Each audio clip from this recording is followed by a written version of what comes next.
जय श्री राम के बाद अभी मथुरा और काशी बाकी है।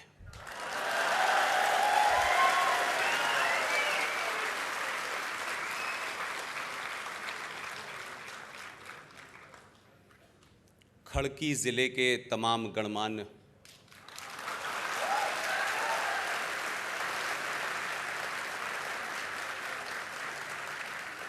नागरिक, बुद्धिजीवी, अध्यापक, शिक्षक, ख़वातीन व हज़रात, मेरे बुज़ुर्ग, मेरे हम उम्र और नौजवान दोस्तों, आपके शहर में मैं पहली बार आया हूँ।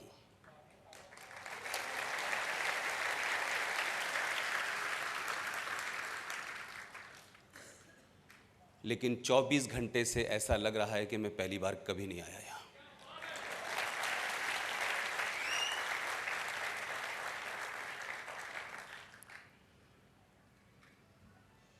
आज के इस प्रोग्राम के सिलसिले में आपके ज़िले के सबसे कम उम्र के अभय मराठे साहब,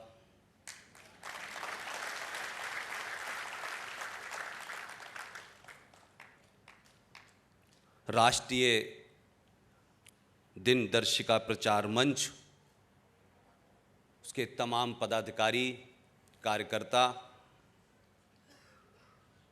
मोहतरमा सरोज विवेक देशपांडे, नारायण पांडव साहब और दिनेश गुप्ता जी जो मेरे साथ दिल्ली से आए हैं।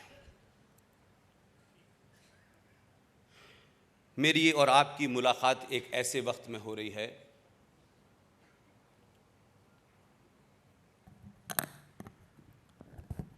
जब इस देश को कुछ लोग 1946 बनाना चाहते हैं।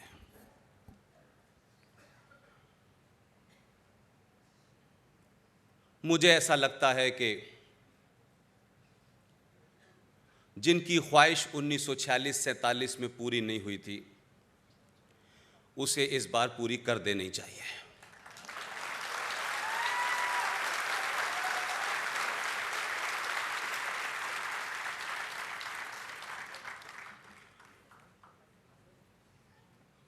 (1705) के आसपास, जब न सेकुलरिज्म था, न कोई पार्टी थी, न धर्मनिरपेक्षता थी, न कम्युनलिज्म था, न वामपंथ था, उत्तर प्रदेश ज़िले के एक कवि, उनका नाम भूषण था, उन्होंने 4 लाइनें लिखी हैं। आज अगर लोग लिख देंगे तो लोग कहेंगे ये भारतीय जनता पार्टी का एजेंट है, ये आरएसएस का एजेंट है, ये देश में आग लगाना चाहता है। कवि भूषण ने जब ये 4 पंक्तियां लिखी हैं, तब ऐसा न कोई दल था, न ऐसी कोई विचारधारा थी। बहुत सरल भाषा में, बहुत आसान तरीके से उन 4 लाइनों को मैं आपके बीच इसलिए रखना चाहता हूं कि जो लोग आज इस देश में चिंतित हैं इस बात से कि लोग सड़कों पे बैठने के बाद न सुप्रीम कोर्ट की सुन रहे, न सरकार की सुन रहे, कवि भूषण जी ने उस वक्त लिखा है, काशी करबला होती और मथुरा मदीना होता, शिवाजी न होते तो सुन्नत होती सबकी।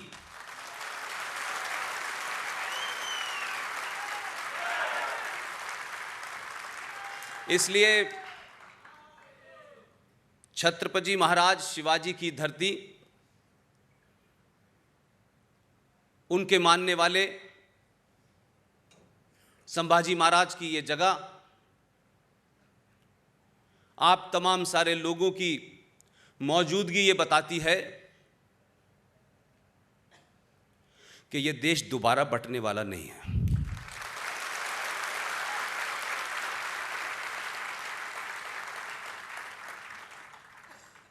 ये कुछ लोगों की ख्वाहिश तो है, लेकिन जरूरी नहीं ये ख्वाहिश खबर भी बने कभी। आज जिस मौके पे मुझे यहां दावत दी गई है, अभय मराठे जी, मेरे पास शब्द नहीं है कि मैं कैसे आपका शुक्रिया अदा करूं। यह देश तथाकथित तौर पे 1947 में आजाद हुआ है। आजादी के नाम पर जो ओरिजिनल गोरे थे वो चले गए और डुप्लीकेट गोरे बैठ गए। मुझे शिकायत उनसे भी नहीं है, मेरी शिकायत दूसरी है। सत्ताओं पे बैठने वाले लोगों की अपनी मजबूरियां होती हैं, अपनी कमियां होती हैं, लेकिन सनातनी समाज की क्या मजबूरी थी कि कोई 70 साल तक बोला नहीं। और आपकी चुप्पी और सत्ता पे बैठने की कुछ लोगों को जल्दबाजी ने मात्र 70 साल के कालखंड में इस देश को दोबारा से 1947 बना दिया है।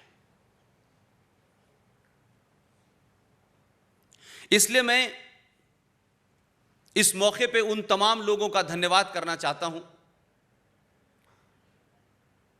यूं तो अभय जी और ये तमाम मंच और उनके साथी अपने दोस्तों की मदद से, समाज की मदद से ये राष्ट्रीय कैलेंडर जारी करते रहे हैं,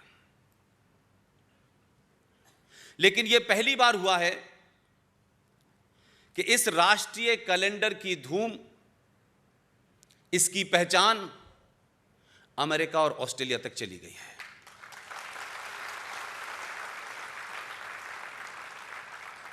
और ये बात मैं आपके सामने इसलिए कहना चाहता हूं कि अभी भी एक बहुत बड़ा समाज है हमारे देश में जो एहसास कमतरी, इंफीरियरिटी कॉम्प्लेक्स का शिकार है, कुंठाग्रस्त समाज है। अपने होने पे शर्म आती है, अपने अचीवमेंट पे शर्म आती है। अलग अलग विचारधाराओं, अलग अलग नकाबों के बीच में पूरे देश में ऐसे लोग बहुत सारे हैं, लेकिन आज भी अभय मराठे जैसे लोग जिंदा हैं। जीवन के इस दौर में जब लोग खामोशी से अपने घर बैठते हैं, पूजा पाठ करते हैं, भक्ति में चले जाते हैं, इस उम्र में एक फकीर ने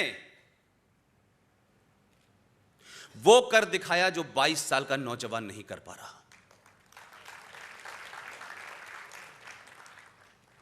और इसको जो लोग एक राष्ट्रीय कैलेंडर डेट देखने की कोई किताब या डायरी समझते हैं, ये बड़ी भूल है। 15 साल से बिना किसी की मदद किए हुए चुपचाप ये काम हो रहा है। आखिर इस कैलेंडर की महत्वता क्या है?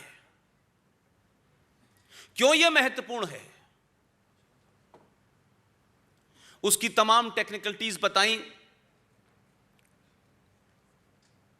लेकिन मेरा सिर्फ इतना कहना है कि एक कंपनी है जो हवाई जहाज उड़ाती थी,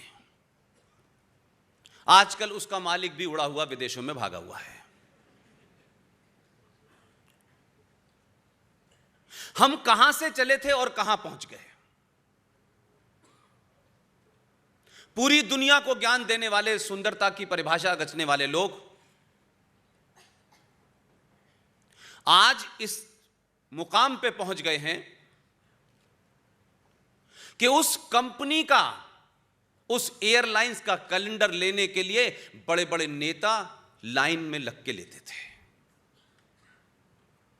एक प्राइड थी लोगों की उस कंपनी का कैलेंडर। यह बात अलग है कि उस पे क्या छपा होता था, यह मेरे कहने की जरूरत नहीं है। यह इस बदले हुए भारत का रूप है।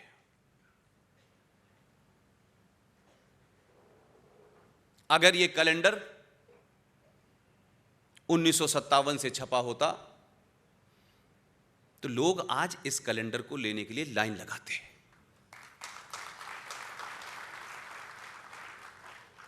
यह कैलेंडर कोई कॉमर्शियल विज्ञापन नहीं है। यह 5000 साल पुराने उस सनातन धर्म की पहचान है जिसे दुनिया ने पहचाना। इसकी कीमत कितनी है कितनी नहीं है मैं नहीं जानता, लेकिन जो सनातन को जीता है, जो सनातन में विश्वास रखता है, जो सनातन को एक धर्म मानता है, अगर उसके घर में यह कैलेंडर नहीं है तो मुझे उसके सनातन होने पर डाउट जरूर है। और इसमें आपकी गलती नहीं है, क्योंकि 70 सालों में संसद में, संविधान में सब जगह जघन्य अपराध किए गए हैं। झूठ नहीं बोले गए, बल्कि आपने संविधान के अंदर से चीजें निकाल के फेंक दी, क्योंकि वो आपकी सत्ता को सूट नहीं करती थी। और यह सिलसिला रुका नहीं। इसीलिए भारत के संविधान में खास तौर से मैंने कहा कि आपने, अभय जी, तमाम इसमें चित्र छापे हैं। और यकीन मानिए कि मेरा उनसे कोई इस बीरे में कोई बातचीत नहीं हुई, लेकिन एक विषय को मैं 2 साल से उठा रहा था। उस विषय को उन्होंने अपने में जगह दी है। यह विषय क्या है, यह महत्वपूर्ण है। मैंने इसीलिए कहा कि अगर आप अपना सफर शुरुआत में ही गलत रास्ता पकड़ेंगे तो कभी लक्ष्य ठीक नहीं मिलने वाला। यह आजादी की कहानियां, यह इतिहास, यह भारत के पहले शिक्षा मंत्री का फ्रॉड, यह अगर इस देश को पता होता तो देश आज इस मोड़ पे नहीं खड़ा होता कि जिन विश्वविद्यालयों में मेरे और आपके पैसे से, टैक्स के पैसे से, दिल्ली का एक विश्वविद्यालय जिसका नाम बहुत है, उसमें पढ़ने वाले छात्र को पूरा एसी कमरा साल भर में बिजली के 10 रुपए में मिलता है। इस देश में हजारों कॉलेज और विश्वविद्यालय होंगे, करोड़ों गरीब मां बाप के बच्चे पढ़ने जाते होंगे, अपने राज्य से दूसरे राज्य जाते हैं।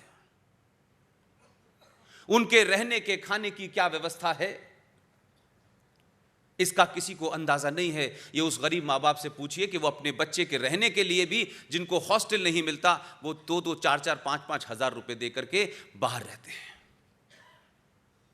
हिंदुस्तान में कोई हॉस्टल ऐसा नहीं है, एक भी हॉस्टल ऐसा नहीं है जिसके कमरे की फीस मात्र 10 रुपए हो।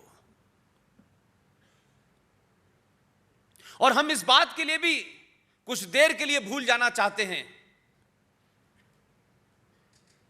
कि उस विश्वविद्यालय में किसी ना किसी के बच्चे पढ़ रहे होंगे। लेकिन मेरा कहना सिर्फ इतना है, उसी विश्वविद्यालय में क्यों ऐसे लोग पैदा होते हैं जो ये नारे लगाते हैं, भारत तेरे टुकड़े होंगे इंशाअल्लाह इंशाअल्लाह। ये मानसिकता क्यों पैदा हुई? आखिर इसके पीछे सोच क्या है? ये ड्राइव कहां से आती है? ये मोटिवेशन कहां से आता है? हम 70 सालों के बावजूद भी सच बोलने से कतराते हैं, डरते हैं। जिस समाज की पूरी नींव, उसकी पहचान प्रकृति के साथ जुड़ी हो, वो समाज आखिर 1000 साल की गुलामी के कारण कैसे इतना कमजोर हो सकता है? इसलिए भारत का संविधान जब बना तो संविधान में बहुत सारे लोग समझदार भी थे। उन्होंने उस वक्त की नजाकत, उस वक्त जो हालात थे, उसमें अपनी बात कह दी और आगे बढ़ गए। वो ये जानते थे कि उनका बहुमत नहीं है, उनकी ताकत नहीं है, लेकिन फिर भी उन्होंने अपनी इंडिविजुअल भूमिका निभाई और चले गए। कभी उन्होंने सोचा नहीं होगा कि वो जो छोटी छोटी भूमिका निभा के जा रहे हैं, चाहे वो संविधान हो, चाहे वो पार्लियामेंट हो, ये भूमिका का कभी एक आधार बनेगा आने वाली नस्लों में। और वो नस्लें इस देश में सत्ता का ऐसा परिवर्तन भी करेंगी कि सत्ता पे बैठने वालों को वो जो छोटे छोटे कार्य करे हैं उसकी बुनियाद पे तमाम चीजों को पलटने का मौका मिलेगा। संविधान बन गया, लिख गया, जो कुछ बनना था उसके बारे में कोई चर्चा नहीं करना चाहता, लेकिन उस वक्त के संविधान सभा की कमेटी के जो मेंबर्स थे, मैंने कहा कि बहुत समझदार लोग थे। कभी उनको अपने नाम की चिंता नहीं रही, कभी उनको अपने पद की चिंता नहीं रही, क्योंकि उनके मूल में राष्ट्र था और एक सभ्यता थी जो दुनिया की सबसे पुरानी सिविलाइजेशन है। चर्चा हुई कि इस संविधान के अंदर जो कुछ लिखा गया है, जो कुछ कानून बने हैं, आर्टिकल बने हैं, वो अपनी जगह हैं, लेकिन इस संविधान के अंदर काफी जगह खाली है। कहीं ऊपर की जगह खाली है, कहीं नीचे की जगह खाली है, कहीं बीच की जगह खाली है। आखिर क्यों ऐसा हो कि हम जब इस संविधान को उठाएं और दुनिया का कोई भी आदमी इसके ऊपर अगर भारत ना भी लिखा हो और इस संविधान को उठा करके खोले तो खोलते ही उसे यह पता चल जाए कि यह भारत का संविधान है। उन तमाम लोगों ने एक कमेटी बनाई नंदलाल बोस के अंडर में। नंदलाल बोस शांति निकेतन बंगाल के बहुत बड़े आर्टिस्ट थे। 5 लोगों की कमेटी बनी और यह कहा गया कि आप संविधान की स्टडी करें और भारत की जो सिविलाइजेशन है इतनी पुरानी, उन तमाम पूरी स्टडी के बाद उनमें से कुछ आइकॉन को चुनिए और उनके स्केचेस बनाइए। नंदलाल बोस ने और उनकी टीम ने बहुत सारे स्केचेस बनाए। कुल मिलाकर के उस कमेटी ने 22 स्केचेस को फाइनल किया और बाद में फिर वो भारत के संविधान की मूल कॉपी में जोड़ दिए गए। ये बात कोई ऐसी नहीं है कि उन चित्रों के होने नहीं होने से किसी को फर्क नहीं पड़ता, लेकिन 2020 में मैं ये मानता हूं कि वो चित्र होते तो ये दिन देखना नहीं पड़ता। उनमें अलग अलग चैप्टर हैं, कहीं फंडामेंटल राइट्स की बात कही गई है, कहीं ड्यूटीज की बात कही गई है। उसके हिसाब से भारत के मूल संविधान के अंदर 22 चित्रों को डाला गया। उसमें सुभाष चंद्र बोस का भी चित्र है, उसमें महाराजा छत्रपति शिवाजी का भी चित्र है। और उन्हीं के अंदर जहां फंडामेंटल ड्यूटीज की बात कही गई है, मर्यादा पुरुषोत्तम राम, लक्ष्मण और हनुमान का भी चित्र है। श्री कृष्ण का भी चित्र है, बौद्ध का भी है। यह मूल कॉपी में चित्र 22 डाले गए। वो मूल कॉपी भारत के आर्काइव में रखी हुई है। लेकिन मेरा सवाल दूसरा है, कौन लोग थे और कब, किसके कहने पे यह फैसला लिया गया और क्या एजेंडा था उन लोगों का? बिना देश को बताए, बिना भारत की पार्लियामेंट में चर्चा हुए उन 22 चित्रों को किसने हटा दिया? अभय मराठे जी, आप जीवन के इस मोड़ पर वही काम कर रहे हैं जो हमारे पूर्वज 1946, 1947 और 50 में करके गए थे। आने वाली नस्लों को यह पता होना चाहिए हम कौन थे, कहां से आए थे, हमारा अस्तित्व क्या है, हमारी बोली क्या है, हमारी भाषा क्या है। इसलिए मैं खास तौर से इस कैलेंडर के अंदर उन 22 चित्रों में से कुछ चित्रों को इस कैलेंडर पे छापा गया है, क्योंकि मूल कॉपी आपको देखने को नहीं मिल पाएगी। इससे आप अगर अंदाजा लगा सकते हैं कि भगवान राम और लक्ष्मण जी और हनुमान जी का चित्र अगर इस पे छपा हुआ होता तो यकीन मानिए, मुझे पूरी उम्मीद है कि जो भी कुछ इसमें छपा हुआ है, संविधान में जो भी कुछ लिखा हुआ है और जो छपा हुआ है, वो सब संविधान का हिस्सा होता। और अगर वो हिस्सा होता और ये तस्वीर उसके अंदर होती तो भारत के सुप्रीम कोर्ट के चीफ जस्टिस से लेकर तमाम जजेस उसी संविधान की शपथ लेते हैं, और उस संविधान की शपथ लेते तो मुझे पूरा यकीन है कि हजारों भारतवासी ये सवाल जरूर पूछते कि जज साहब, आप सच सच बताइए, यह मुमकिन है कि आपकी सुप्रीम कोर्ट और आपकी हाई कोर्ट दशहरा पे 10 दिन के लिए बंद कर दी जाए, फिर कोर्ट खुले और फिर रामनवमी की छुट्टी हो जाए और फिर कोर्ट बंद हो जाए, और उसके बाद जब कोर्ट खुले तो सुप्रीम कोर्ट के जजेस बैठ के यह तय करें कि भगवान राम का अस्तित्व है या नहीं है।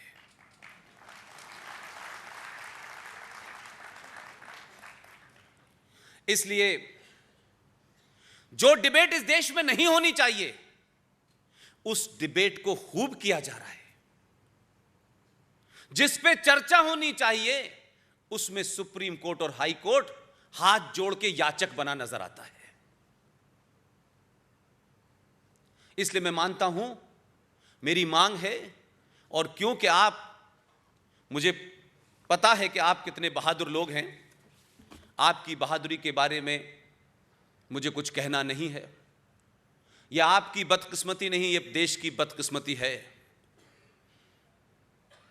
कि जो आपके हीरो होने चाहिए थे उनका पता नहीं है, और जिन लुटेरों ने इस धरती को लूटा, बलात्कार किए, आज उनके नाम से इस शहर का नाम है। एक समाज के रूप में, एक परिवार के रूप में जरा सोचिए, क्या कभी ऐसी विचारधारा, ऐसे काम करने वाले लोगों के ऊपर कभी हम अपने घर में किसी का नाम रखते हैं? यूं तो हर कैरेक्टर की अपनी इंपॉर्टेंस होती है, लेकिन उसके बावजूद भी भारत में किसी ने अपने घर में शकुनी नाम रखा है किसी का? रावण रखा है नाम अपना किसी का? लेकिन यह देश अजीब निराला देश है। इस देश को जिन्होंने लूटा, इसकी संस्कृति को तहस नहस किया, वो तमाम लुटेरों की तारीफ करना इस देश में सेकुलरिज्म कहलाता है। और इस देश की जमीन से जुड़ी हुई बातों को उठाना, अपने खोए हुए गौरव को दोबारा से स्थापित करना, सोए हुए पुरुषार्थ को जगाना, इस देश में कम्युनलिज्म है। मैं खुश हूं इस बात से कि मराठे जी की यह कोशिश दुनिया भर में गई है।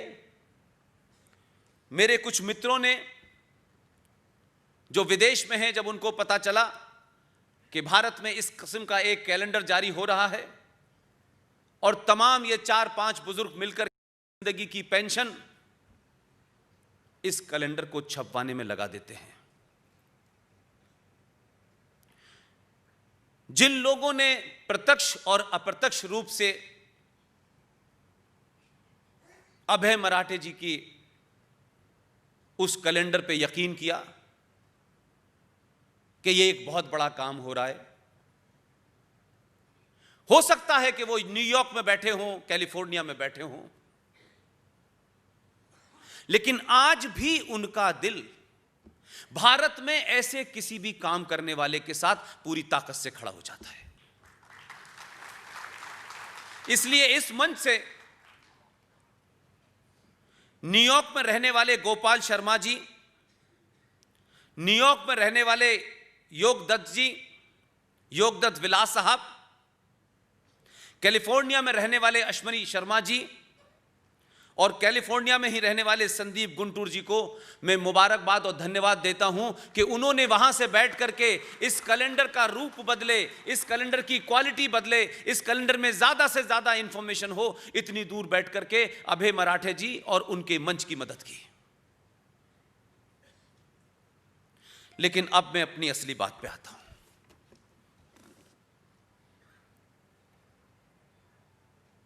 ये भारत,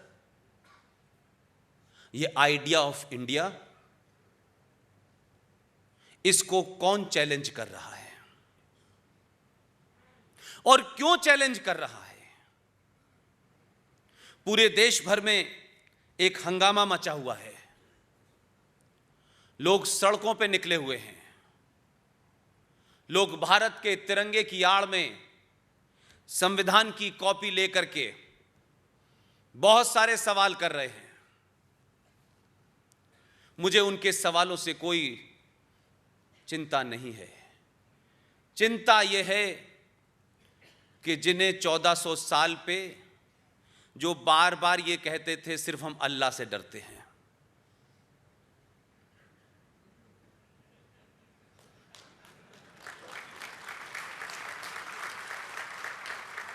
उन्हें किससे डर लग रहा है?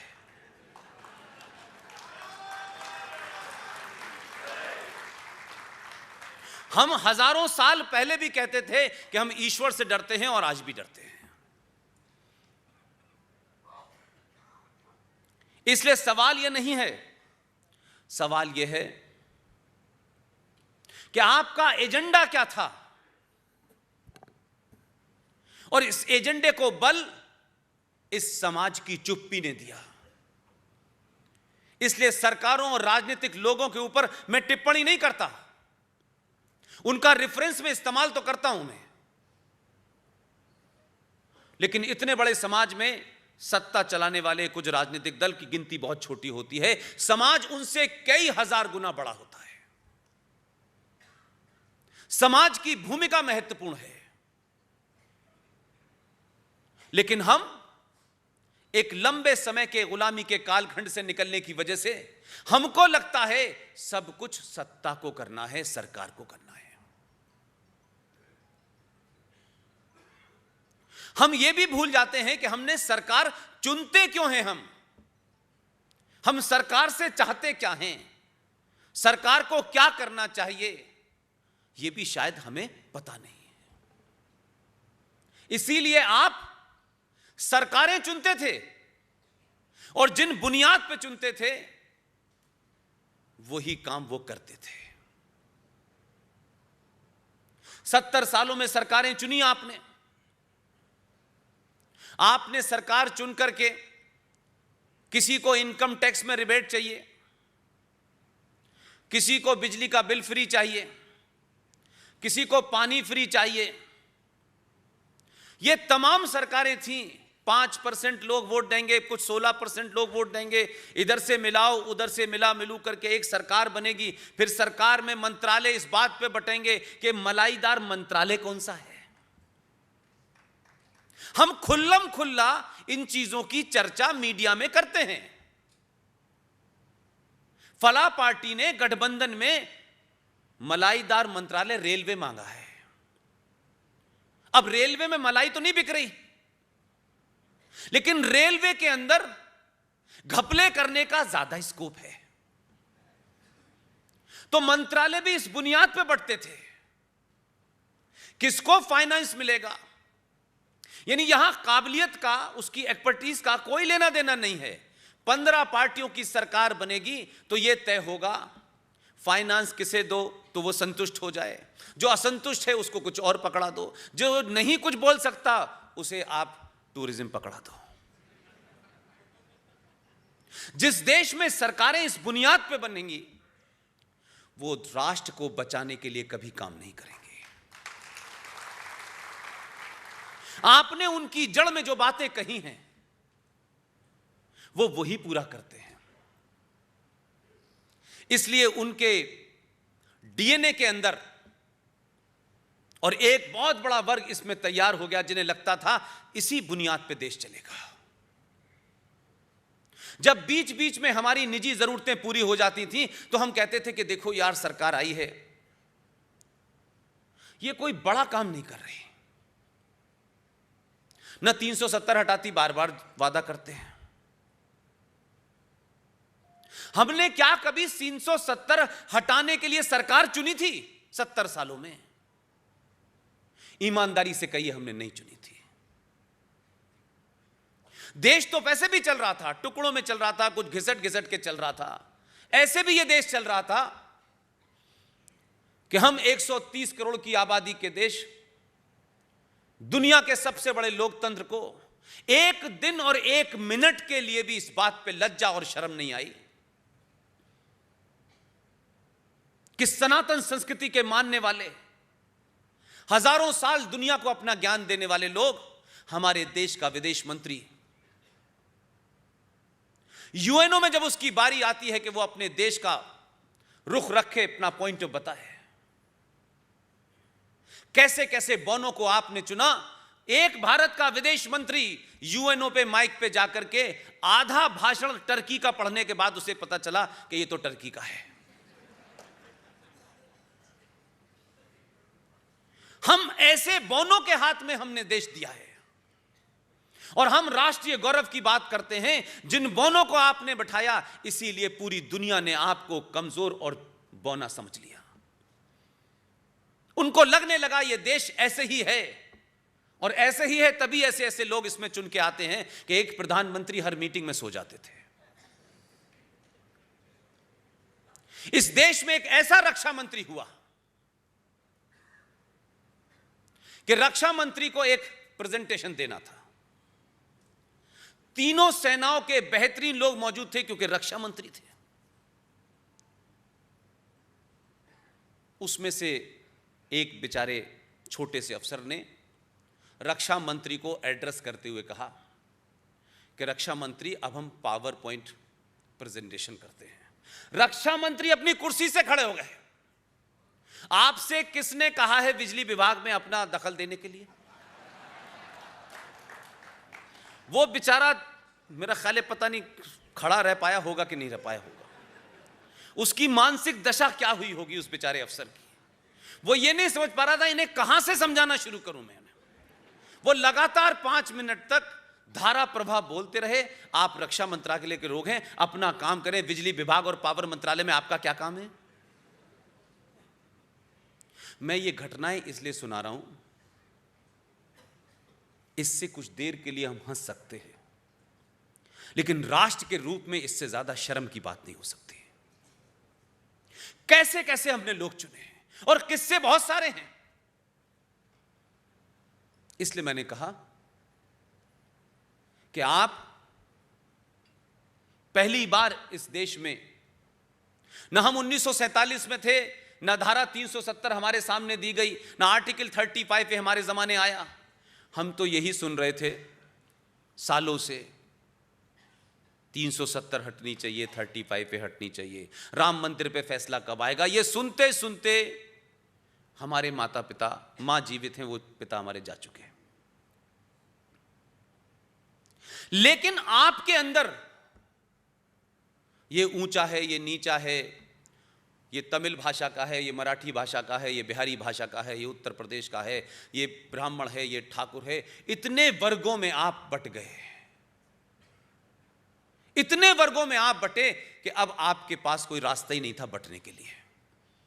सारे एक्सपेरिमेंट आपने 70 साल में कर डाले। और जब आपको इस बात का बोध हुआ, आप जब इस मनन और आत्मचिंतन करने लगे कि आखिर हम जैसी कम्युनिटी का, समाज का ऐसा बुरा हाल क्यों हुआ, और थोड़ा सा बोध हुआ, इसमें आपके विरोधियों का ज्यादा बड़ा रोल है।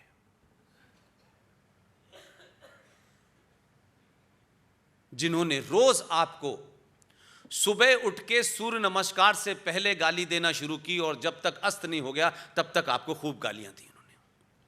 भर भर के इस समाज को गालियां दी, नए नए शब्द ईजाद किया आपको लेकर के। लेकिन आप उन गालियों का जवाब, उस इंसल्ट का जवाब आपके पास देने की शक्ति नहीं थी, क्योंकि आप शक्तिहीन कर दिए गए थे, मानसिक रूप से, शारीरिक रूप से, शिक्षा के माध्यम से, इतिहास के माध्यम से। कोई इतिहास में आपका ऐसा कालखंड दिखाया नहीं गया जिसमें इस 90 करोड़ लोगों को अपने इतिहास पे गर्व हो, अपने पूर्वजों पे गर्व हो। शिक्षा के अंदर कोई बात ऐसी नहीं बताई गई जिससे यह सोचे कि जिस चित्र गुरुकुल को भारत के संविधान में छापा गया था, आखिर वो गुरुकुल क्या थी और कैसी थी। और हमने अपने खामोशी के कारण 70 सालों में इस देश के प्राइमरी एजुकेशन को क्रिश्चियंस के हाथ में सौंप दिया। हम इतने महान लोग हैं कि हमारे यहां बेटा या बेटी जन्म लेता है, हमें अंग्रेजी बोलना आधुनिक दिखना और अंग्रेजी से यह मान लेना कि जो अंग्रेजी बोलता है वो सबसे बड़ा ज्ञानी होता है। इस मानसिकता ने आपके घर में बेटा या बेटी पैदा हो, उससे पहले आप सीट बुक कराने चले जाते हैं सेंट स्टीफन में। क्या आपने अपने बच्चों को घर पे अपनी बात बताई, अपना इतिहास पढ़ाया? नहीं। हमारे घरों में तमाम जो हमारे आचरण थे, जो व्यवहार था, उस सब को हमने हीन भावना में कन्वर्ट कर दिया। मैं उस डिटेल में नहीं जाना चाहता। इस देश ने इतिहास वामपंथियों के हाथों में दे दिया, जिसमें अकबर भी महान है, जिसमें शिवाजी एक पहाड़ी चूहा है। और मेरे और आपके दौर में देखते ही देखते एक बड़ा बदलाव हुआ, जिसकी तरफ मैं आपका इशारा करना चाहता हूं। मेरे और आपके सामने इस देश की मनोरंजन और एंटरटेनमेंट की इंडस्ट्री जिहादियों के हाथों में दे दी आपने। आज जो नैरेटिव बन के वहां से निकल रहा है, आज जो नैरेटिव क्रिएट किया जा रहा है, उसमें तैमूरी पैदा हो सकते हैं।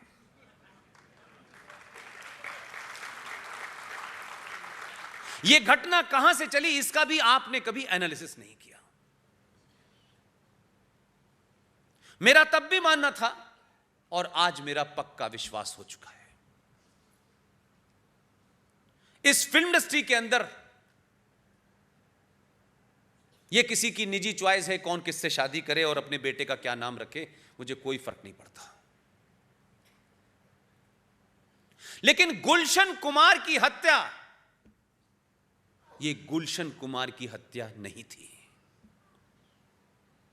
भारतीय फिल्म इंडस्ट्री के अंदर गुलशन कुमार की हत्या एक सभ्यता को समाज करने की थी। जो मुझसे ज्यादा उम्र में बड़े हैं, जरा फ्लैशबैक में जाएं और याद करें कि उसके जाने के बाद कितनी फिल्मों में भजन और कीर्तन सुना आपने, कितने मंदिर देखे आपने। अब मौला रे मौला है। अब एक खास धर्म की लड़की को खास मजहब के लड़के से ही इश्क होता है। पूरा नैरेटिव बदला आपने और फिल्म इंडस्ट्री समाज के ऊपर असर डालती है, उसे चलाया जा रहा है। लिहाजा मेरा मानना है, मैं सबसे यह बात कहता हूं, एक बार सनातन का हाथ पकड़ लीजिए। एक बार आप सनातन परिवार का हाथ पकड़ लीजिए, दुनिया में किसी के पैर छूने की जरूरत नहीं पड़ेगी।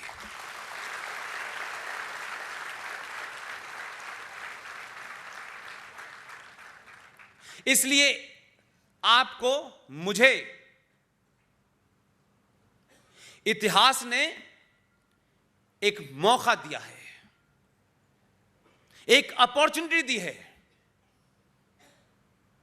कैरियर बनते हैं, बिगड़ते हैं, जीवन चलता रहता है।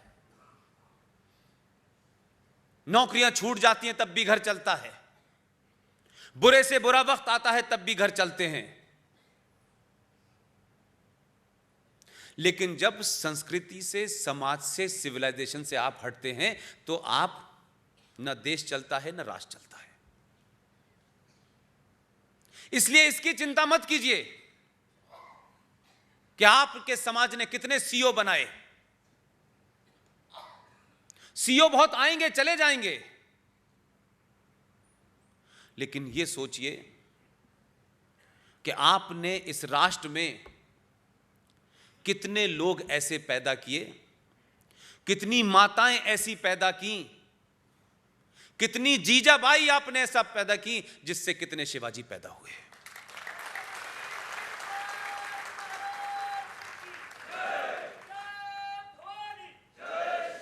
करोड़ों महान लोग आए होंगे, चले गए होंगे। बहुत बहुत बड़े लोग आए और चले गए। जब समय ने उनकी व्याख्या की तो पता चला कि ये बड़े नहीं थे भाई, इन्हें जबरदस्ती हमारे ऊपर लाद दिया गया। अगर भारतीय राजनीति में 1947 तक जो भी लोग थे,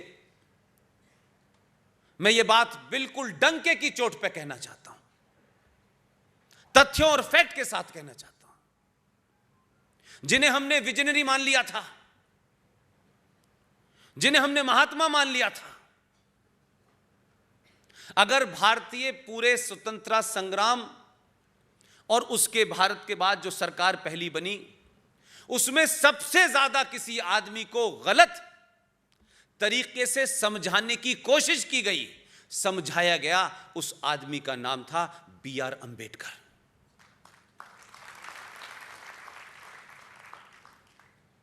अगर मुझसे कोई ये कहे कि अगर सबसे बेधड़क, बिना किसी की चमचागिरी करे, बिना किसी इस बात के कि उसको क्या फायदा होगा क्या नहीं होगा, वो उस वक्त भी सच बोला और उसकी बातें जो सच थी वो आज उससे भी ज्यादा बड़ी सच साबित हो रही है। लेकिन हमेशा बौनों को अपना कद बड़ा करने के लिए बड़े लोगों को छोटा करके दिखाया जाता है। B.R. अंबेडकर की एक किताब है, थॉट्स ऑन पाकिस्तान। इस किताब का नाम सुना कभी आपने? इस किताब को पढ़िए। आज अगर कोई यह बात कह देता, और देखिए जो वो लोग थे कितने शातिर लोग थे, कितने इंटेलिजेंट लोग थे कि उन्होंने बातों को कैसे छुपा दिया। और वैसे हम लोग बड़े खोजी लोग हैं, भगवान राम के चरित्र के बारे में भी सवाल पूछते हैं, सीता के भी बारे में सवाल पूछने लगते हैं। थॉट्स ऑन पाकिस्तान पे B.R. अंबेडकर कह रहे हैं कि जब मैंने ये कहा कि इस देश का विभाजन मजहब के नाम से हो रहा है, मुसलमान के नाम और इस्लाम के नाम से हो रहा है, तो फिर हिंदुस्तान में एक भी मुसलमान क्यों रहेगा?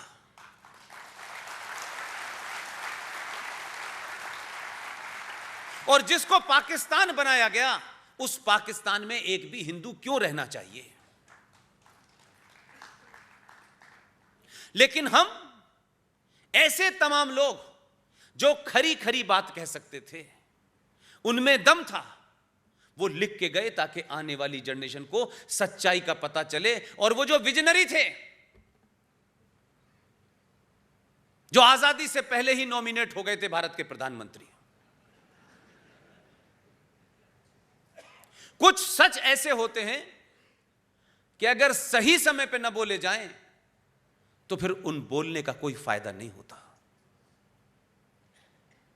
मैं था नहीं, मुझे नहीं पता, लेकिन अगर यह सच तथ्यों और रेफरेंस के साथ में सब कुछ अवेलेबल है, तो मेरी जिम्मेदारी है कि मुझसे बाद में आने वाली नस्लें मेरे जाने के बाद मेरे दामन पे ये दबाव ना लगाएं कि इस आदमी को पता था तो इसने बताया क्यों नहीं। ये हम सब की जिम्मेदारी है। इसीलिए मैंने कहा, हम बहुत सारी बातें कहते हैं, इसने ऐसा क्यों किया, उसने ऐसा क्यों किया, गांधी जी को यह नहीं करना चाहिए था, नेहरू को यह नहीं करना चाहिए था, पटेल, ये बहुत सारे सवाल उठाते हैं। ये देश 2020 में उसी मोड़ पे खड़ा हुआ है। हर आदमी अपनी क्षमताओं और योग्यताओं के हिसाब से अपनी भूमिका तय करे और आज से उसे क्रियान्वयन करना शुरू कर दे। 1 मिनट की देरी भी इस देश के समाज को और इस राष्ट्र को बड़ी महंगी पड़ने वाली है। जो चीजें पूरे देश में हो रही हैं उसकी आप 1% खबर सुनते हैं। जो चीजें आपको 20 साल पहले पता होनी चाहिए थी वो आज आपको 2020 में पता हो रही हैं। ये झूठे झूठे नैरेटिव जिस तरीके से क्रिएट किए गए, उसके कारण 70 साल में यह आजादी की बस में पंचर हो गया है। और पंचर जोड़ने वाले कह रहे हैं कि बचे हुए 3 टायरों में भी हम पंचर कर देंगे।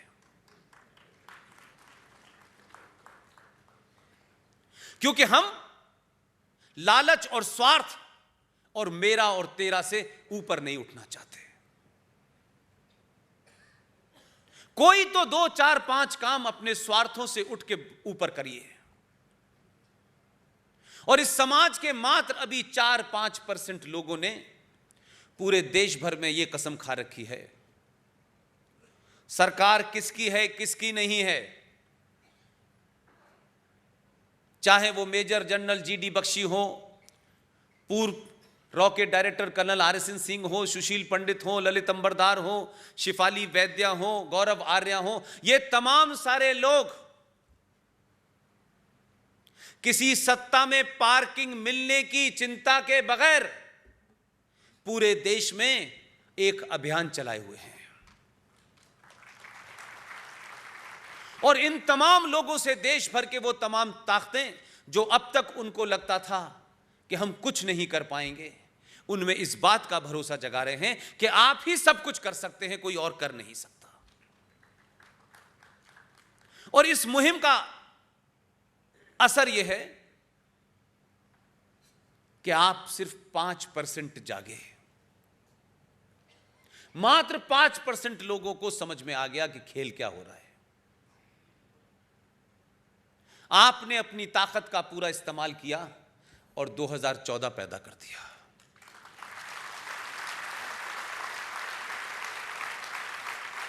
मैं कह रहा हूं कि सरकार में कौन आएगा कौन नहीं आएगा यह मेरे लिए अभी भी महत्वपूर्ण नहीं है। 2014 से 2019 के पैदा होने से पहले इस सनातन समाज के मानने वालों में पुरुषार्थ जागृत हो गया। इन्हें अपनी खोई हुई ताकत का एहसास होने लगा। इनके इतिहास में जो इनके बारे में बताया गया था, इसको इन्होंने पूरी दुनिया के सामने एक्सपोज कर दिया कि देखिए क्या क्या झूठ बोला गया है। हमारा हीरो सुभाष चंद्र बोस, छत्रपति महाराजा शिवाजी होने चाहिए थे, वीर सावरकर होने चाहिए थे, लेकिन हमारे हीरो विजनरी प्रधानमंत्री हैं। और जब लोग विजन से लैस होते हैं तो कमाल है कि उनको संसार कैसे याद रखे, इसके लिए भी नए नए फॉर्मूले निकाले जाते हैं। वीर सावरकर ने कभी नहीं सोचा होगा कि उनको यह देश याद रखे। उनको जो करना था कर दिया, लेकिन जब भी वीर सावरकर का जिक्र होगा तो सिर्फ पूरा महाराष्ट्र नहीं, पूरे हिंदुस्तान में हर आदमी का सीना चौड़ा हो जाएगा।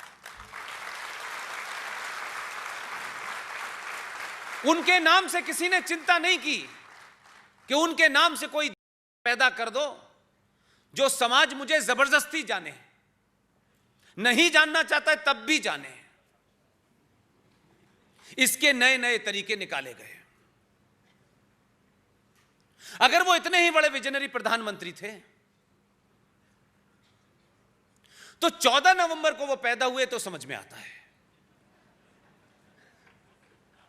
लेकिन 14 नवंबर को पैदा होने वाले इस बालक ने क्या ऐसा पराक्रम किया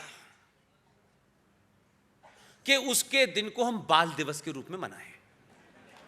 उस बालक के कुछ कारनामे बताए जाएं। वो हिमालय पे चढ़ गया, वो समुद्र में चला गया, क्या उसने ऐसा कर दिया कि ये देश 14 नवंबर को तुम्हें जबरदस्ती याद करे। इसलिए मैं कहता हूं, आप आने वाली नस्लों को सही बात बताएं। 14 नवंबर को उन्हें बच्चों से विशेष लगाव था, यह बताया गया। मोदी को विशेष नफरत है बच्चों से, इसलिए नहीं बताया जाता। बाकी जितने प्राइम मिनिस्टर हैं उन्हें घोर नफरत थी बच्चों से, इन्हीं को खास प्यार था। मैं कुछ बातों को इस संदर्भ में इसलिए कहता हूं कि 90 करोड़ सनातन के मानने वाले, इसके 10% लोग भी अपनी बातचीत में, आम चर्चा में कुछ बातों को उठाएंगे तो सरकार करती है नहीं करती है यह महत्वपूर्ण बात नहीं है, लेकिन समाज में वो कहानी जिंदा हो जाती है। इसलिए मैंने कहा, और ये मैं मुहिम चला रहा हूं, मेरे साथी इसमें लगे हुए हैं, आप सबका भी मुझे उसमें साथ चाहिए कि भारत में अगर बाल दिवस मनाना है, और बाल दिवस क्या होता है, आने वाली नस्लों के सामने किसी बच्चों की बहादुरी की बात करनी है, तो 26 दिसंबर को क्यों ना मनाया जाए। आप पूछ सकते हैं, ये 26 दिसंबर को कौन पैदा हुआ था? 26 दिसंबर को कोई पैदा नहीं हुआ था।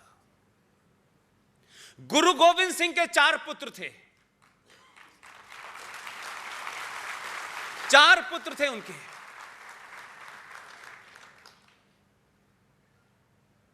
आपके शहर में जिस लुटेरे और बलात्कारी की कब्र बनी हुई है, 2 पुत्र उनके चमकौर के युद्ध में इस संधि के तहत कि उन्हें जाने का रास्ता दे दिया जाएगा, इस समझौते के बाद उनके दोनों पुत्रों को आपने धोखे से मार दिया। सरहिंद का राजा वजीर खान,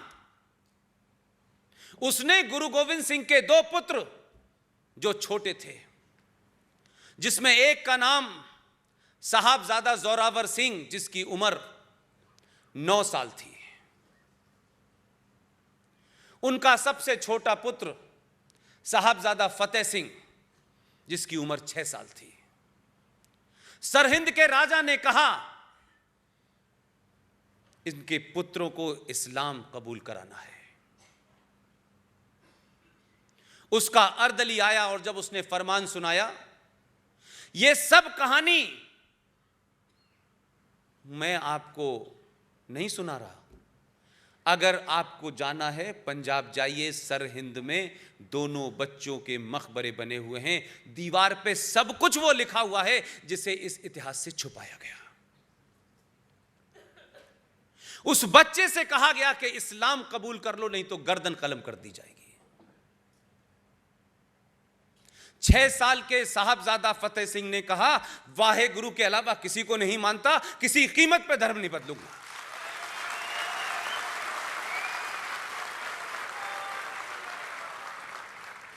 दोनों पुत्रों को जिंदा दीवार में चिन दिया गया।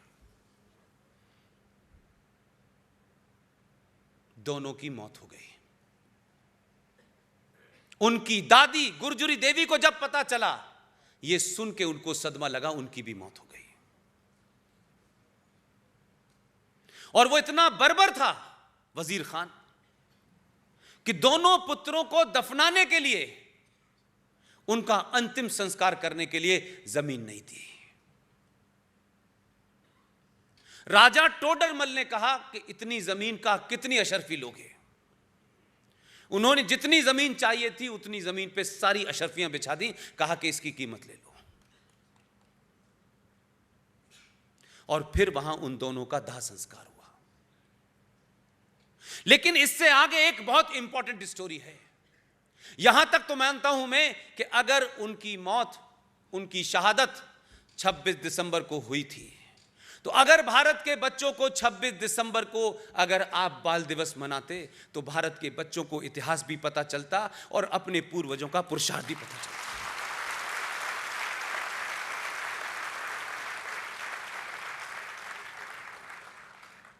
लेकिन उन्हीं के बीच में एक सनातनी हिंदू ब्राह्मण, उन्होंने यह कसम खाई कि जब तक मैं इन बच्चों का बदला नहीं ले लूंगा तब तक मैं जिंदा नहीं रहूंगा। उन्होंने अमृत चखा और वो सनातनी हिंदू ब्राह्मण अमृत चखने के बाद बंदा बहादुर बन गया। युद्ध हुआ, जिस शख्स ने उन दोनों बच्चों को दीवार में चिना था, युद्ध में उनकी गर्दन काट दी।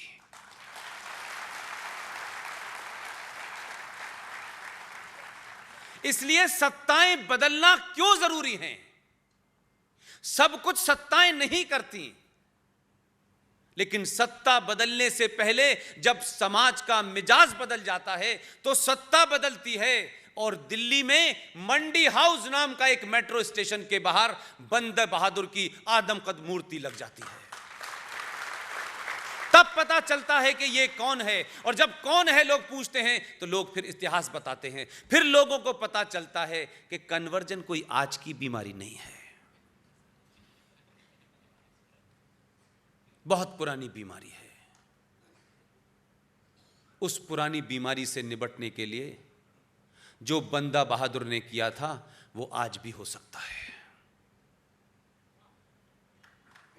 यह आपको सोचना है कि आप एक राष्ट्र के रूप में, एक सभ्यता के रूप में इतिहास में दर्ज होना चाहते हैं, या चापलूसों की इस दुनिया में कुछ बड़े पद, जीवन भर सरकार की नौकरी करके सरकार के लिए झूठ बोलते रहना, और जब रिटायरमेंट आए तब सरकार से ये उम्मीद करना कि जो हमने तुम्हारे लिए इतना झूठ बोला था उसमें बुढ़ापे में, रिटायरमेंट के बाद फिर हमें एक पद दे दो।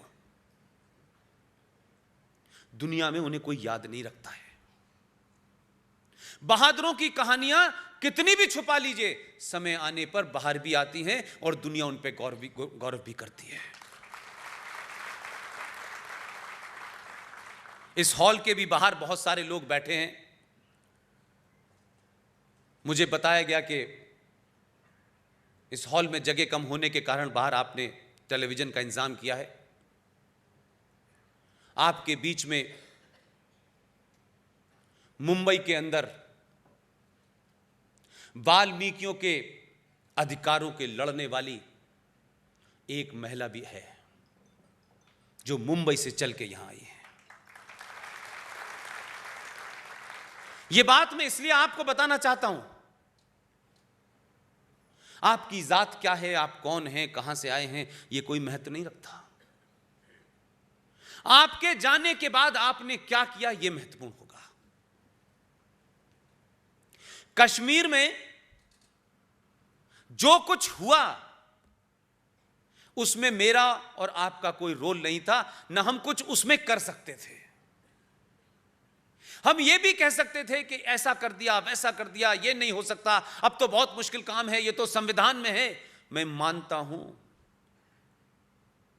एक बार आपको अपने होने का बोध हो जाए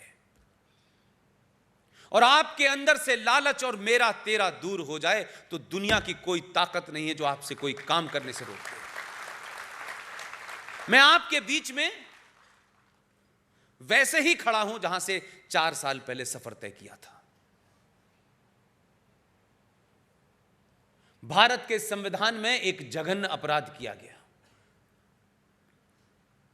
14 मई 1954 को भारत के संविधान में विजनरी प्रधानमंत्री को एक खास राज्य के कुछ लोगों से लगाव था। अब निजी था या सार्वजनिक था ये तो मुझे नहीं पता। क्या उनकी मजबूरियां थीं, किन बातों पे वो शर्मिंदा थे, किसकी वजह से वो ब्लैकमेल हो रहे थे। एक बौना आदमी दिल्ली आया चल के, जो मेरी यूनिवर्सिटी से पढ़ के गया था, और विजनरी प्रधानमंत्री से बोला कि मुझे 370 के अंदर कुछ रियायतें चाहिए। वो ये जानते थे कि ये कुछ विजनरी का जो ठप्पा लगा हुआ है, बाकी तो विजन है नहीं। उन्होंने कहा आप ऐसा करें, अंबेडकर के पास जाएं, उन्हीं से बात करें इसके बारे में। अंबेडकर के पास शेख अब्दुल्ला गया। शेख अब्दुल्ला ने कहा हमें ये चाहिए, ये चाहिए। काफी देर तक बात करते रहे, अंबेडकर सुनते रहे। अंबेडकर ने कहा आपको चाहिए सब कुछ, बदले में क्या देंगे आप? उन्हें इस किस्म के सवाल की उम्मीद नहीं थी। उन्होंने कहा हमारे पास देने के लिए कुछ नहीं है। उन्होंने कहा भारत के संविधान में 370 देकर के मैं ये पाप नहीं करूंगा। यह बताया गया देश को। 50-60 साल किसी देश की उम्र में, किसी सभ्यता के रास्ते में एक लम्हे और एक क्षण के बराबर होता है। नहीं बताया आपको, हमने जानने की कोशिश नहीं की।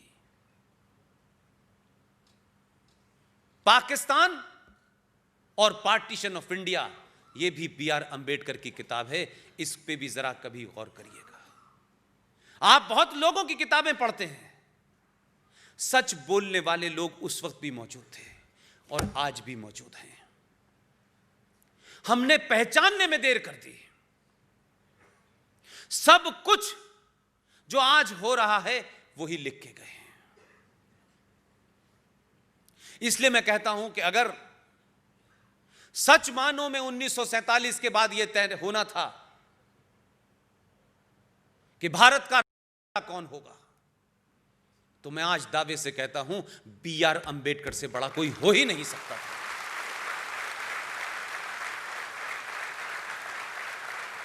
उस वक्त भी सच बोलने की हिम्मत थी और आज उसके लिखे हुए को पढ़ के राष्ट्रवादी ताकतों को वो बल मिलता है जो बात वो नहीं कह पा रही थी 70 सालों से। B.R. अंबेडकर अपनी किताब में लिखते हैं, उस किताब का नाम है B.R. Ambedkar on nationalism. मैं उस किताब को मैं अभी रिसेंटली गया था विशाखापट्टनम, वहां वो मुझे किताब मिली।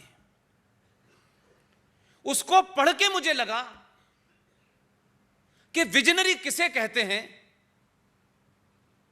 यह सोच के खुशी हुई कि एक आदमी उस समय कितना विजनरी था। उस किताब में उन्होंने एक बात बड़ी खूबसूरत लिखी है जो आज के संदर्भ में ज्यादा महत्वपूर्ण है। उस किताब में वो ये लिख रहे हैं,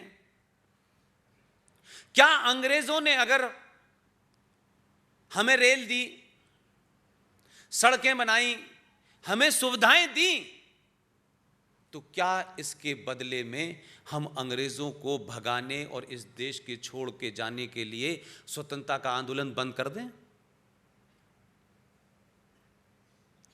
तो फिर दिल्ली में 200 रुपए बिजली का बिल देने के लिए आपने किन्हें सत्ता पे बिठाया है?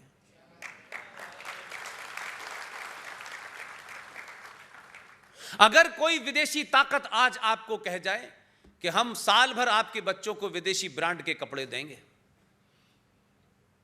तो दिल्ली की वोटिंग से तो मुझे लगता है कि लोग इस देश की सत्ता उन्हें सौंप देंगे। अगर विजनरी था तो जो बात उन्होंने उतनी पहले कही थी वो आज सच साबित हो रही है। इसलिए मैं मानता हूं कि जो राष्ट्रवादी ताकतें हैं वो तथ्यों के साथ, रेफरेंसेस के साथ, फैक्ट के साथ आज समाज में इंटेलेक्चुअली काउंटर करने का समय आ गया है। हम किसी नैरेटिव को फैक्ट के साथ, फिगर के साथ डिमोलिश नहीं करते। इसलिए बौनों का इतिहास इस देश में पढ़ाया जा रहा है। मैं कुछ किताबों का जिक्र करता हूं, उन किताबों का रेफरेंस आप भी दे सकते हैं। अभी रिसेंटली एक किताब मुझे मिली है, फ्यूचर पॉलिटिक्स इन इंडिया। इस किताब की राइटर का नाम कोई नहीं जानता होगा, लेकिन वो राइटर भारतीय राजनीति के अंदर एक महत्वपूर्ण नाम था। वो 1917 में कांग्रेस पार्टी की अध्यक्ष थी। उनका नाम था एनी बेसेंट। 1922 में उन्होंने किताब लिखी है, और उस किताब में वो ये लिखती हैं, देखिए, किसी ने राज किया हो आपके ऊपर, लेकिन बहुत से ऐसे लोग थे जो ईमानदारी से सच बात लिख के गए। वो अपनी किताब में 1922 में जो किताब उन्होंने लिखी है, उस किताब में वो लिख रही हैं कि जब होम रूल के लिए आंदोलन चल रहा था, तो अंग्रेज, वो लिखती है उसमें, अंग्रेज वो ब्राह्मणों, ठाकुरों यानी अपर कास्ट के खिलाफ जितने भी, जिनको आप दलित मानते हैं, ओबीसी मानते हैं, बैकवर्ड मानते हैं, ये एक नए नए टर्मोलॉजी है कि इंसान भी बैकवर्ड होता है और इंसान भी फॉरवर्ड होता है। ये मुझे पैदा होते ही वो फॉरवर्ड होता है, पैदा होते ही बैकवर्ड हो जाता है। ये एक अलग टर्मोलॉजी है, राजनीतिक है, इसका इस्तेमाल लोग करें। वो ये कहती हैं कि अंग्रेज ब्राह्मणों के खिलाफ छोटी छोटी जातियों को, कमजोर जातियों को, गरीब लोगों को ये कहते थे कि तुम होम रूल की मांग मत करो, अगर होम रूल आ गया तो ये ब्राह्मण तुम्हें गुलाम बना लेगा। ये सच बात कहने की हिम्मत एनी बेसेंट के अंदर है, अपनी किताब में लिखी गई है। इसलिए आज जो वर्तमान सिनारियो है, इस सिनारियो में भी मुझे खुशी है कि बड़ी तादाद में लोग अपने स्वार्थों को छोड़ करके, अपनी बची हुई जिंदगी की आराम तलबी को छोड़ करके देश भर में घूम रहे हैं, छोटे छोटे कार्य कर रहे हैं। और कुछ कार्य ऐसे होते हैं जो देर में समझ में आते हैं, लेकिन बड़े ताकतवर होते हैं। आर्टिकल 35A 14 मई 1954 को भारत के राष्ट्रपति पे दबाव डलवा करके आपने एक आदेश दिलवाया, और उस आदेश को भारत के संविधान में 14 मई 1954 को इंसर्ट किया, जिसे देश आर्टिकल 35A के नाम से जानता है। लेकिन 70 सालों में कहीं किसी कोर्ट में, महान महान न्यायाधीशों के कोर्ट में, जहां लोगों को जलीकट्टू की चिंता है, दही हांडी की लंबाई की चिंता है, महाकाल पे पानी कितना चढ़ेगा इसकी चिंता है, चिड़िया को कौन से फ्लोर पे पाला जाए, किसको न पाला जाए, लेकिन उसी संविधान जिसकी सुबह से लेकर शाम तक व्याख्या की जाती है, इस देश में किसी ने नहीं पूछा आर्टिकल 35A तो संविधान की उस धारा का उल्लंघन है, जो धारा यह कहती है कि जो भारत की धरती पे पैदा हुआ है, उसका रंग क्या है, उसका मजहब क्या है, उसका धर्म क्या है, उसकी भाषा क्या है, वो भारत के किसी भी हिस्से में जाकर के बस सकता है, कारोबार कर सकता है, नौकरी कर सकता है, शादी कर सकता है।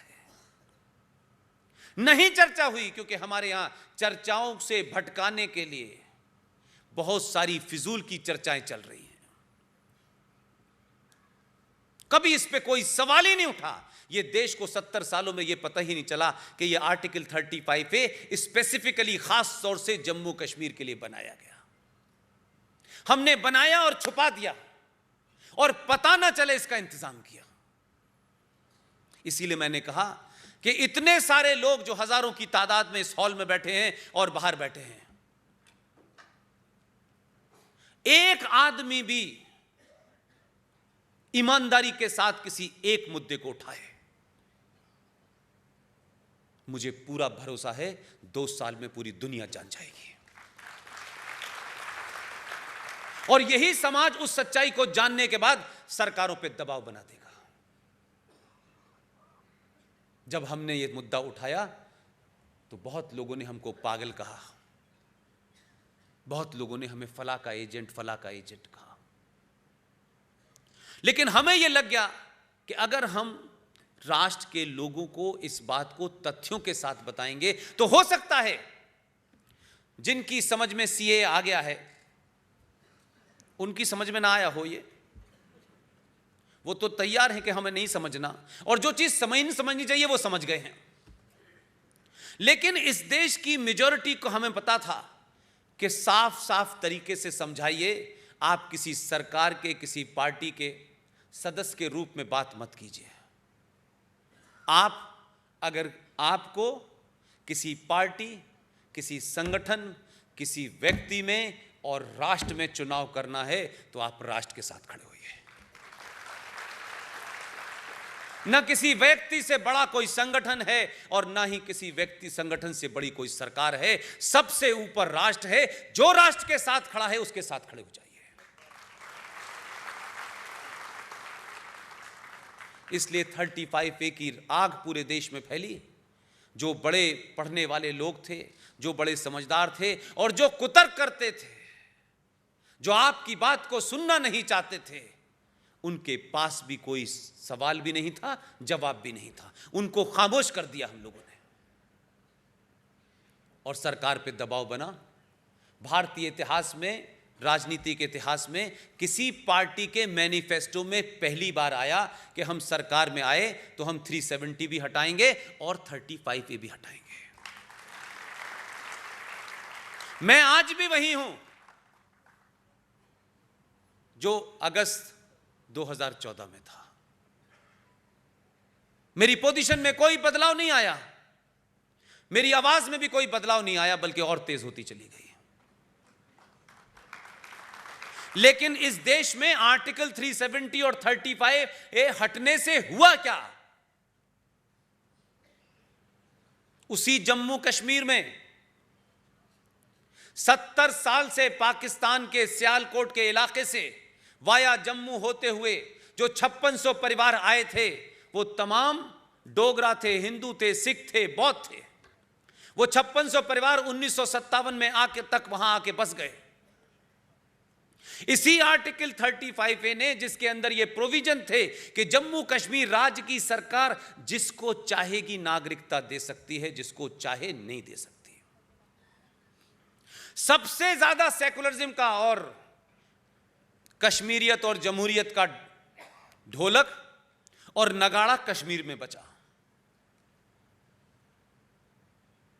उसी कश्मीर में 2019 तक वो जो 5600 परिवार आए थे, क्योंकि वो हिंदू थे,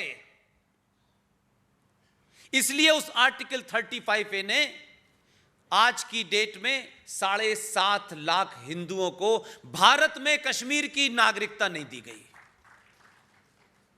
नहीं दी उनको नागरिकता, क्योंकि वो हिंदू थे। लेकिन इसके साथ एक और जघन्य अपराध किया गया। यह इसलिए बताता हूं, यह बात इस आपकी धरती पे इसलिए मैं कहने आया हूं खास तौर से। इसके रेफरेंस की एक वजह है कि यहां जलील और जलील ये बड़े चुनाव जीत रहे हैं और एक नारा लगाया जा रहा है, जय भीम और जय मीम। आप उनसे पूछा नहीं आपने कभी, खास तौर से मेरे दलित भाई, वाल्मीकि भाई, जो सत्ता की दौड़ में पीछे रह गए हैं, जिन्हें पहले कुछ मिलना चाहिए था वो नहीं मिल पाया। किसी ने यह नहीं पूछा इस देश में कि 70 सालों से अंबेडकर के कुछ बताते हैं कि उनके परिवार से उनका संबंध है। अंबेडकर के नाम पे इस देश में राजनीतिक दल खड़े हुए हैं। अंबेडकरवादी कहा जाता है। मुझे शक है कि वो उसके परिवार के हैं भी कि नहीं है, इसलिए कि अंबेडकर इस दौर का सबसे सच्चा और ईमानदार आदमी है। उसके वंशज इतने नकली, उतने झूठे और मक्कार नहीं हो सकते। पूरे देश में यह जय भीम की मक्कारी बताई जा रही है, लेकिन जम्मू कश्मीर एकमात्र देश में एक ऐसा राज्य था जहां वहां के सफाई कर्मचारियों ने हड़ताल कर दी। और शेख साहब तो शेख साहब हैं, करते हैं, उसके अलावा कुछ नहीं करते हैं। बाकायदा बख्शी गुलाम मोहम्मद साहब was the prime minister of Jammu and Kashmir. उन्होंने अपनी कैबिनेट के 2 लोग, यह पूरा किस्सा इसलिए बताना चाहता हूं, यह कहानी नहीं है, यह संविधान का हिस्सा है। वहां के भारत में जम्मू कश्मीर का अलग संविधान था, अलग आईपीसी थी। वहां आईपीसी नहीं कहते थे, वहां रघुवीर पैनल कोड कहा जा सकता था। वहां की विधानसभा का टर्म 6 साल का था, वहां तिरंगा नहीं झंडा लगाया उनका अपना अलग लगता था। भारत की सुप्रीम कोर्ट की लिमिटेड पावर थी, भारत की संसद की लिमिटेड पावर थी। भारत की धरती पे पाकिस्तान बनने के बाद हमारे नेताओं ने, बोने नेताओं ने अपनी राजनीति के चलते भारत की धरती पर एक 2 नेशन थ्योरी के चलते एक ऐसा राज्य बना दिया जिसका भारत में सिर्फ पैसा देना काम था और कुछ काम नहीं था। वो राज चल रहा था 70 सालों में, उनका जीडीपी में 0 कंट्रीब्यूशन है। 200 लोगों को पठानकोट से बुलाया गया, अमृतसर से बुलाया गया उन वाल्मीकियों को। वाल्मीकि आए, 57 में बुरी दशा थी देश की, आप सब जानते हैं। किसको नागरिकता की चिंता थी? बख्शी गुलाम मोहम्मद, जिनके नाम में मोहम्मद लिखा है, उसका भी भ्रम रख लेते थोड़ा।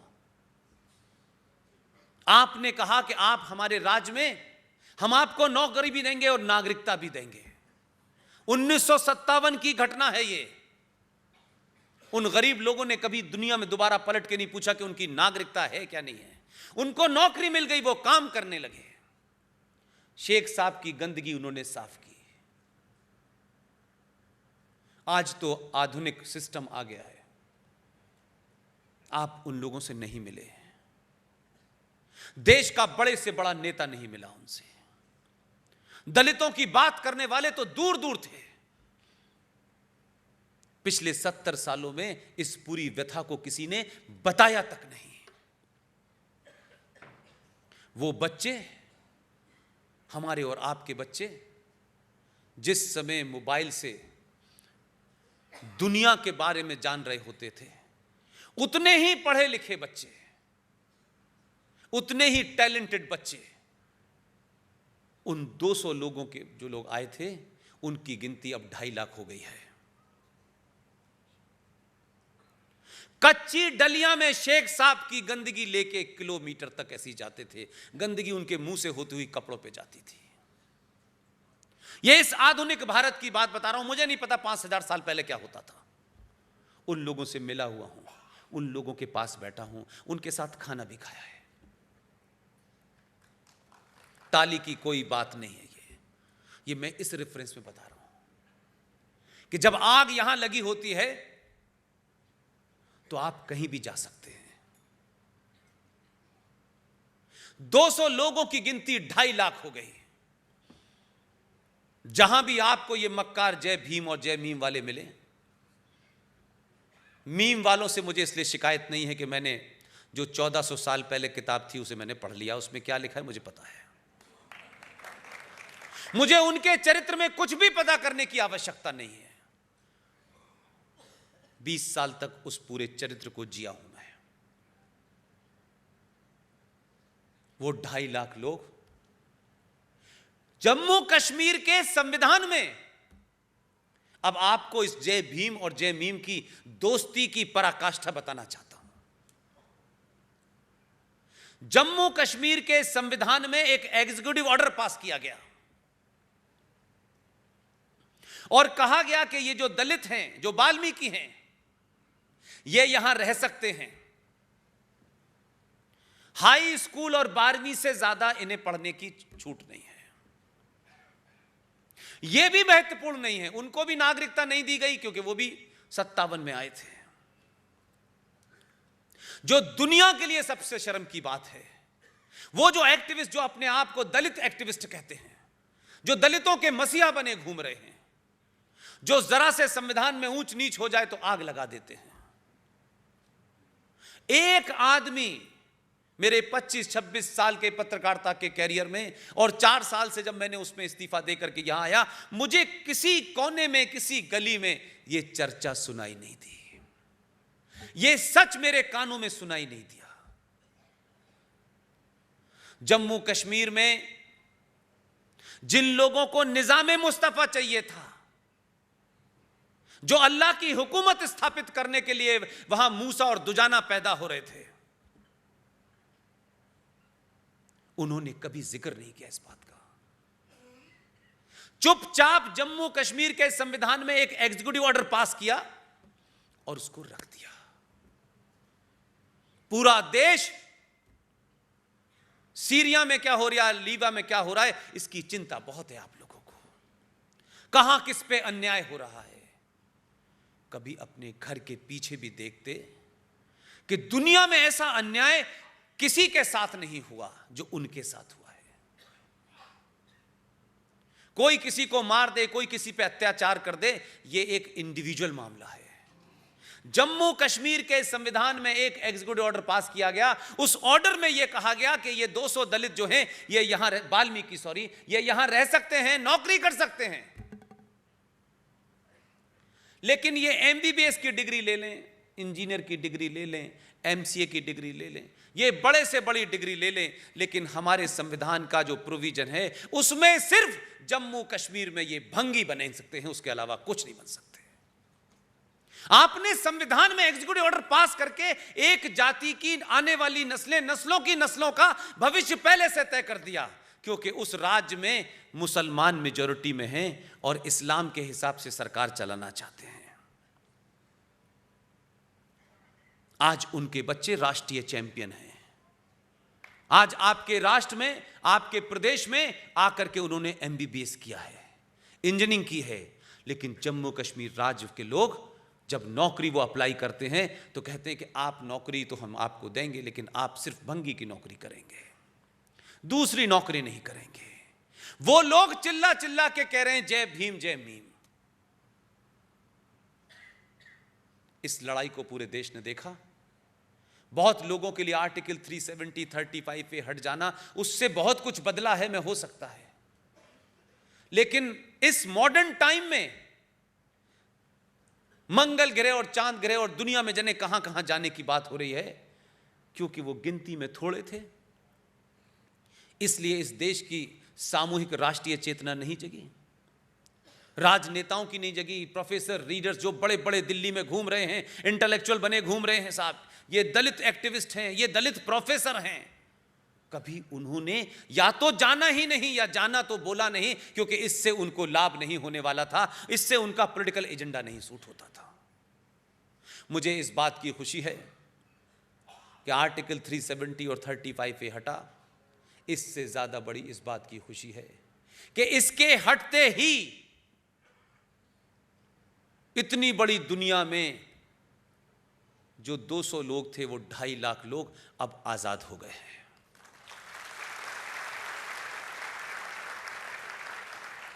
इस लड़ाई के बारे में न मैंने किसी को बताया, इसी तरीके की बातें मैंने की। मुंबई के अंदर एक महिला ने,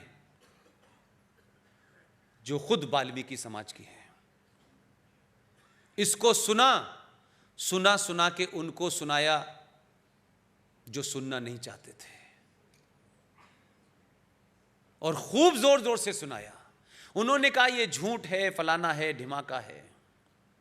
वो बहादुर महिला लड़ती रही, और एक दिन उसको मेरा फोन मिल गया। उन्होंने मुझे फोन किया और कहा कि बंधु, मैं आपको राखी बांधना चाहती हूं। न मैं उनको जानता था, न मुझे उनकी शक्ल पता थी, न उनकी बैकग्राउंड पता थी। मैंने उनसे कहा मेरा अगला कार्यक्रम मुंबई में फला दिन है, आप आ जाइएगा। मेरी 4 बहनें हैं, एक 5वीं हो जाएगी तो क्या फर्क पड़ जाएगा। वो आई, उन्होंने राखी बांधी सार्वजनिक तौर पे, और पूरे महाराष्ट्र में खास तौर से ये जय भीम और जय मीम के नारे लगाने वालों को तबीयत से एक्सपोज किया। गली गली मोहल्ले मोहल्ले एक्सपोज किया, तथ्यों के साथ किया। वो महिला आपके बीच में बैठी है और मुझे भाई मानती है।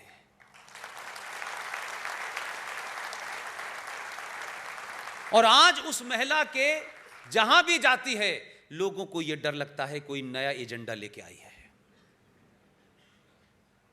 हां, नए एजेंडे हैं, अभी बहुत सारे हैं। रेखा ने जिस एजेंडे को महाराष्ट्र में खड़ा किया है, मैं उनको सल्यूट करता हूं और उनसे गुजारिश करता हूं वो खड़ी हो जाएं तो लोग देखें कि कौन है रेखा।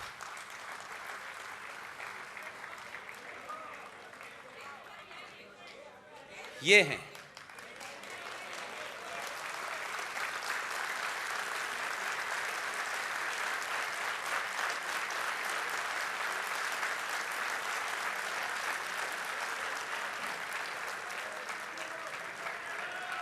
ये डरती नहीं किसी से।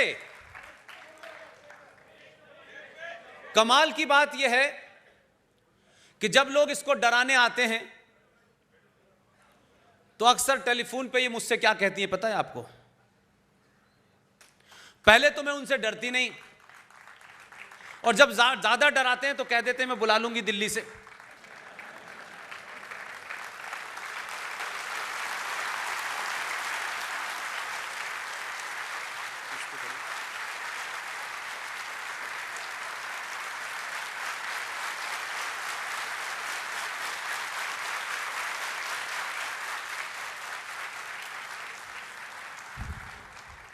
इसलिए हमारे बीच में बड़े सारे बहादुर हैं,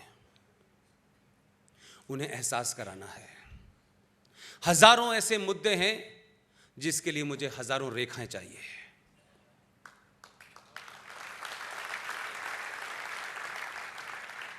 इसलिए बार बार मैं एक बात कहता हूं कि अगर आप बोल सकते हैं तो बोलिए, लिख के बता सकते हैं तो लिख के बताइए, और चिल्ला सकते हैं तो चिल्लाइए। और अगर ये तीनों काम भी नहीं कर सकते तो जो चिल्ला रहा है उसके साथ खड़े हो जाइए।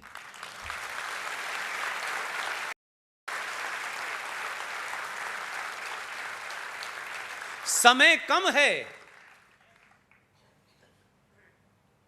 जो ताकतें पूरी ताकत के साथ जिस एजेंडे के तहत पाकिस्तान बना था, जिस एजेंडे के तहत बांग्लादेश बना था,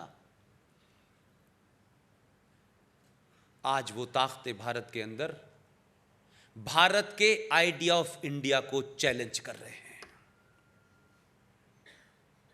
ये नारा ऐसे ही नहीं अलीगढ़ मुस्लिम विश्वविद्यालय में चलता था, लड़के लिया है पाकिस्तान, हंस के लेंगे हिंदुस्तान। आज वो ताकतें वही भाषा बोल रही हैं जो 1946 में जिन्ना कहा करता था डायरेक्ट एक्शन। ये डायरेक्ट एक्शन हुआ, हमारे देश में कोई फर्क नहीं पता चला। कश्मीर में इतना बड़ा अन्याय हो रहा था, हमारा देश सो रहा था। कभी चर्चा नहीं की। सरकारें आती नहीं आती, करती नहीं करती, ये अलग बात है, लेकिन आम आदमी के बीच में ये चर्चाएं तो उठनी चाहिए थी। इसलिए मैं कल प्रेस कॉन्फ्रेंस में भी था आपके यहां।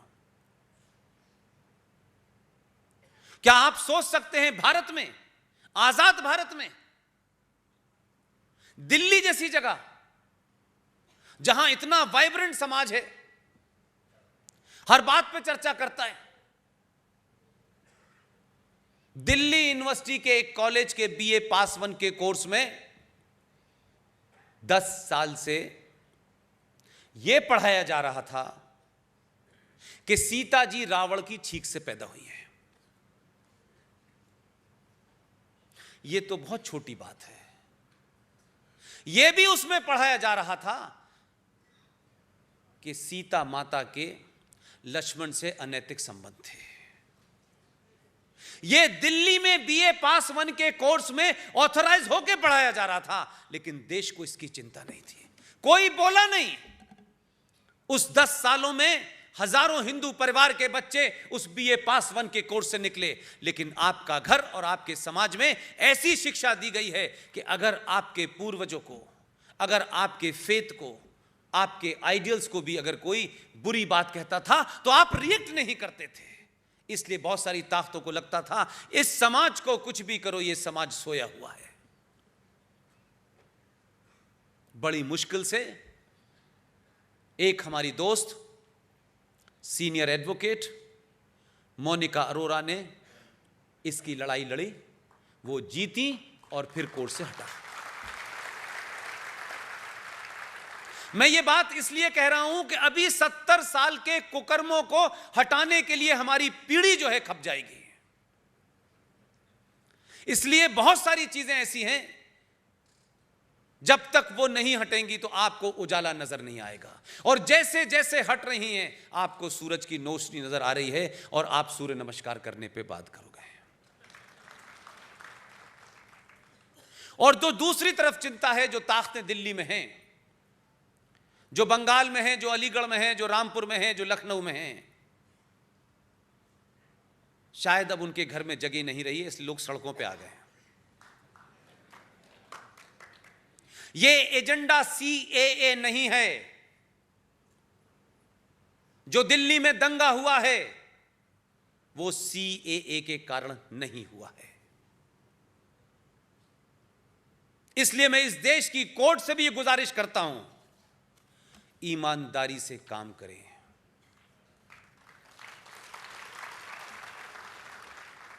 जीवन भर सरकार के काले कोट और ब्लैक कैट की सुरक्षा में नहीं रहोगे। और याद दिलाना चाहता हूं उन लोगों को मैं, एक सभ्य समाज, एक आदर्श समाज जो संविधान में, कानून में विश्वास रखता है, यकीन रखता है, भले ही इसके कि इस सब का आप दुरुपयोग करके उसी समाज को आप परेशान कर रहे हो, तब भी भगवान राम के मंदिर की लड़ाई 150 साल तक चली। हमने औरंगजेब और बाबर की नाजायज औलादों की तरीके से मंदिर को तोड़ के मस्जिद नहीं बनाई। हम भी 70 साल से गिनती में थे, अगर ये करना चाहते तो कोई रोक नहीं सकता था। तब भी हमने एक फैसले के लिए 150 साल तक हमने कानूनी लड़ाई लड़ी, और कानून के तहत यहां मंदिर है, तब हमने वो जमीन ली। ये बात मैं इसलिए कहता हूं, संविधान और राष्ट्र से ऊपर कोई नहीं है। अगर किसी को गलतफहमी हो गई है कि वो संविधान से भी ऊपर हैं और राष्ट्र से भी ऊपर हैं, तो माफ कीजिएगा, ये सुप्रीम कोर्ट भारत की है, भारत के लिए सुप्रीम कोर्ट नहीं है।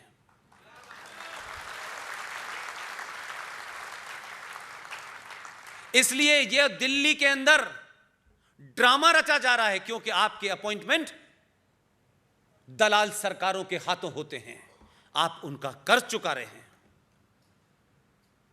दिल्ली के अंदर जो हिंदू मुस्लिम दंगा हुआ है उसकी शुरुआत कहां से हुई है? कोर्ट किसी का वीडियो मंगवा कर देख रही है, उसका प्रचार तो बहुत हो रहा है, और इस देश में मीडिया का 80% वर्ग अपने उन आकाओं को खुश करने के लिए हिम्मत नहीं है बोलने की, डिबेट नहीं करना चाहते। दिल्ली के अंदर आप थोड़ा सा पीछे जाएं, इसी महीने के पीछे चले जाएं, बहुत दूर जाने की जरूरत नहीं है। इस देश में एक पार्टी जिसने सबसे ज्यादा रूल किया है, 10 साल तक एक महिला प्रॉक्सी प्रधानमंत्री बनी रही। रामलीला मैदान में उसका भाषण सुनिए, उसने CAA के ऊपर, जो इस देश में जिहादी मुसलमान है, जो इस देश के संसद द्वारा बनाए कानून को सड़कों पे उसका हिसाब लेना चाहता है, और ओपनली बिना शब्दों की छेड़छाड़, वैसे तो वो हिंदी पढ़ नहीं पाती, लेकिन इटालियन भी हिंदी में बोलती है। उसने साफ साफ कहा कि किसी समाज के और किसी देश के जीवन में कभी कोई ऐसा वक्त आता है जब हमें आर पार की लड़ाई लड़नी होती है, हमारी पार्टी आपके साथ है। आप आगे उतरिए, सड़कों पे आइए।